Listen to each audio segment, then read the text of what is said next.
Assalamualaikum warahmatullahi wabarakatuh. Berikut adalah penyakit pada tanaman krisan.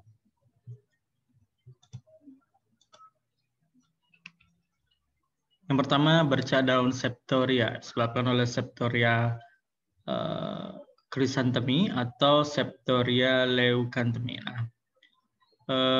Gejala yang ditimbulkan itu berbeda antara Septoria chrysanthemi ataupun yang leucanthemi. Kalau di Septoria chrysanthemi, gejalanya berupa bercak pada daun, bentuknya bulat, dengan perbatasan yang tegas, ya, berwarna coklat, kelabu, gelap, sampai hitam. Bercak-bercak tersebut ya, kemudian semakin besar dan menyatu, ya, sehingga tampak seperti bercak yang sangat besar. Pada bercak kemudian terbentuk tubuh buah dari Septoria, yang kita sebut dengan pycnidium. Nah, di dalam pycnidium itu kemudian terbentuk conidium atau spora seksual dengan jumlah sekat 3-4 dan ukurannya panjangnya 50 hingga 80. Ya, jadi bervariasi panjangnya. Ada yang 50, ada yang 80 ya. Paling tinggi 80, paling kecil 50. Kali lebarnya paling kecil 2 dan paling lebar 3 mikrometer. Nah, kalau di gejala yang disebabkan oleh Septoria leucanthemi itu menyebabkan bercak bulat besar 2 hingga 5 cm. Membentuk lingkaran-lingkaran yang jelas. Sama ya, bercak-bercak itu kemudian semakin besar dan menyatu menjadi bercak yang terlihat besar. Nah, bedanya nanti ada pada conidium. Nah, conidium Septoria leucanthemi ini berukuran lebih besar, teman-teman. Jadi kalau di Septoria chrysanthemi itu ukuran panjangnya paling panjang adalah 80 mikrometer.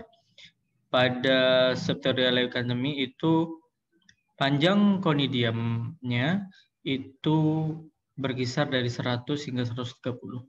Jadi paling kecil 100, paling besar 130 mikrometer dengan lebar yang juga lebih lebar 4 hingga 5 mikrometer dengan jumlah sekat yang tentu juga lebih banyak, yaitu antara 5 hingga 13 sekat.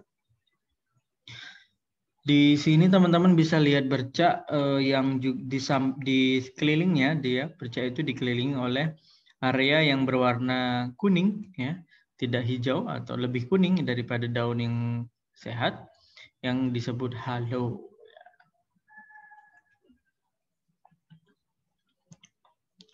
Penyakit berkembang bila cahayanya kurang dan kelembaban tinggi dengan jarak tanam yang rapat. Nah, itu kaitannya jarak tanam dengan menyebabkan kelembaban tinggi, gitu ya. Perkembangan penyakit meningkat bila terlalu banyak diberi pupuk nitrogen, ya.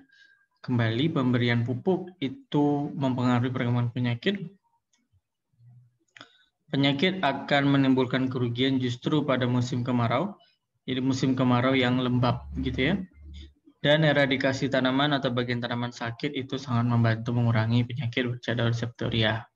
Jadi penyakit bercak termasuk sebagai gejala yang lokal, maka bisa dilakukan eradikasi pada sebagian tanaman yang bergejala saja, atau jika dibutuhkan seluruh tanaman.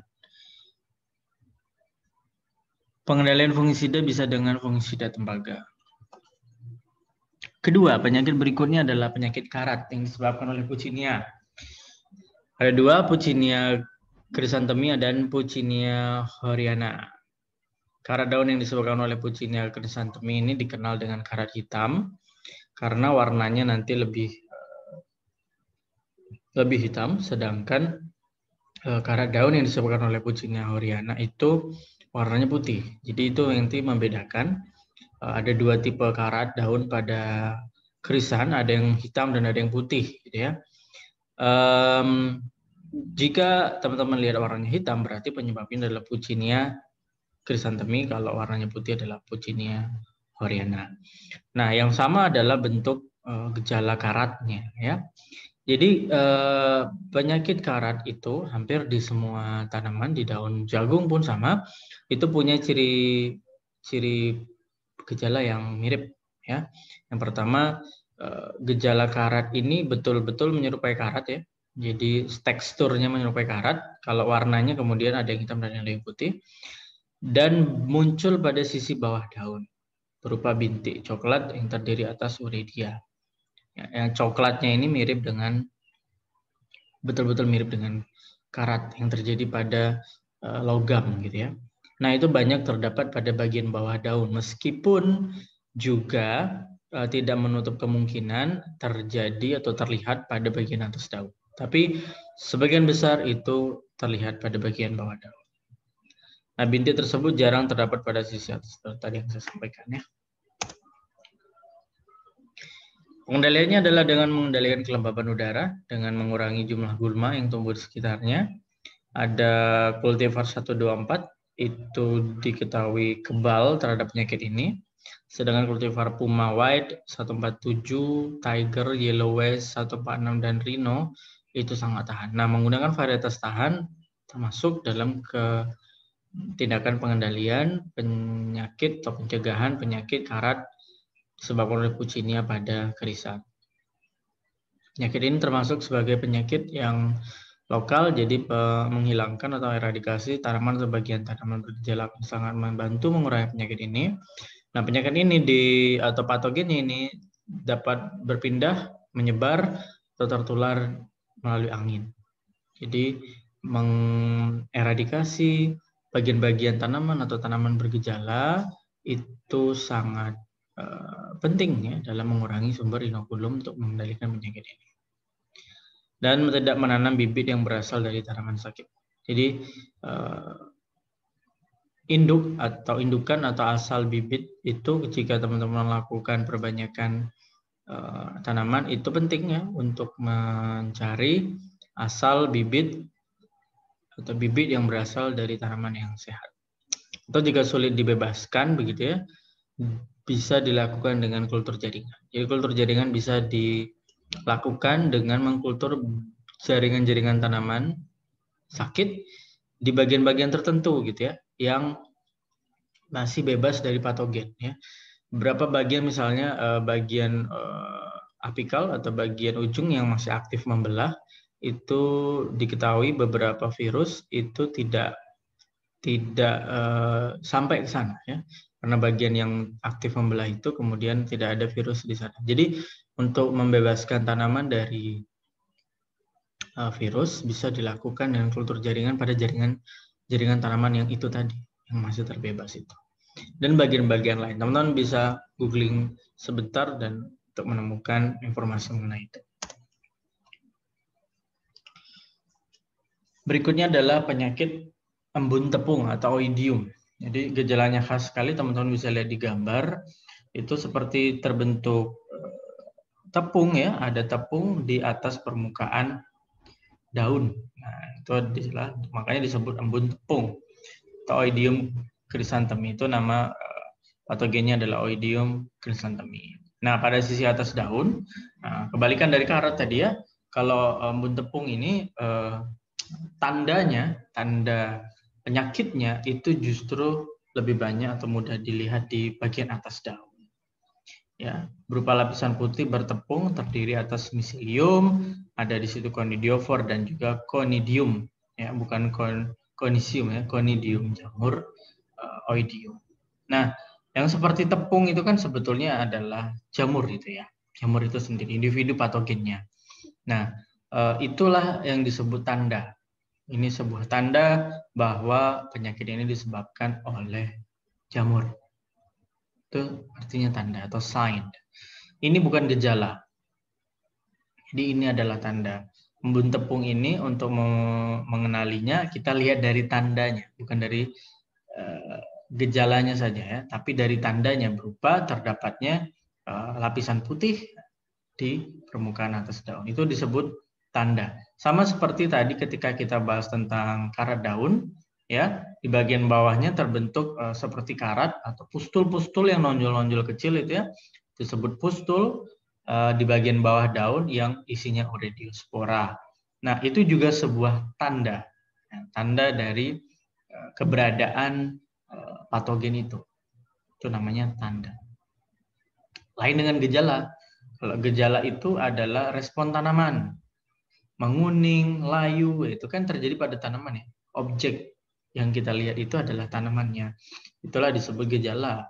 Tapi kalau objeknya itu patogennya, itu kita sebut sebagai tanda. Daun yang terinfeksi kemudian akan pucat dan akan kering. Nah, daun menjadi pucat dan daun menjadi cepat kering itu disebut gejala. Karena terjadi pada tanamannya, itu adalah respon tanaman. Itu disebut gejala. Oidium dapat dikendalikan dengan belerang, dinokap, dan sikloheksimid.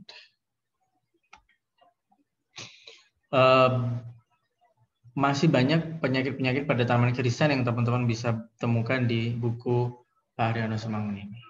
Gitu ya. Nah, untuk materi yang ini, pertanyaan saya adalah gini. Kita dapat kabar bahwa ada salah satu tempat ya yang memproduksi krisan dengan jumlah yang sangat besar di daerah Bandungan sana. Itu punya kendala dengan penggunaan fungisida. Jadi penggunaan fungisidanya jumlahnya besar sekali. Sebab tanaman-tanaman krisan ini terinfeksi oleh jamur. Jadi gambarannya di sana, teman-teman, krisan itu dibudidayakan dalam sebuah kubung-kubung plastik gitu, atau rumah plastik begitu. Dan di situ kemudian tumbuh jamur sehingga penggunaan fungisidanya sangat luar biasa. Mengingat krisan ini tanaman hias sama dengan anggrek tadi yang tidak bisa ditoleransi jika muncul bercak walaupun sedikit. Nggak boleh, nggak laku nanti ya. Maka dari itu di sana preventifnya sangat luar biasa menggunakan fungisida. Nah, tapi kemudian setelah ditelisik ternyata teman-teman keadaan rumah plastik tersebut sangat lembab sekali,